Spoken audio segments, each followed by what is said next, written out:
नयनतारा शांत बसली होती, कारण नयन बोलत होता. नयन बोलत होता का तर नयनतारा शांत बसली होती. आता दोघेही शांत बसले आहेत, कारण समुद्रांच्या लाटांचा आवाज त्यांच्या कानी पडत होता. आता समुद्र बोलत होता का तर तो बीच होता. त्या बीचवर एक खारा शेंगदाणेवाला होता. काळसर, जाड, टकला, म्हणजे अगदी माझ्यासारखाच. अरे अरे माझंच वर्णन मी करतोय. त्याच्या मुखात एक आवाज सारखा होता, "ए खरा शेंगदाणेवाला, खरा शेंगदाणेवाला."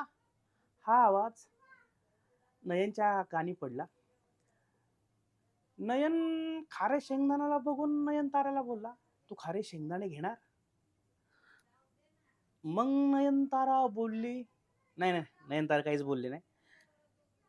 नयनताराने नयनकडे असं लाजत हसली आणि ती त्या खाऱ्या शेंगदाण्यावाल्यासोबत पळून गेली.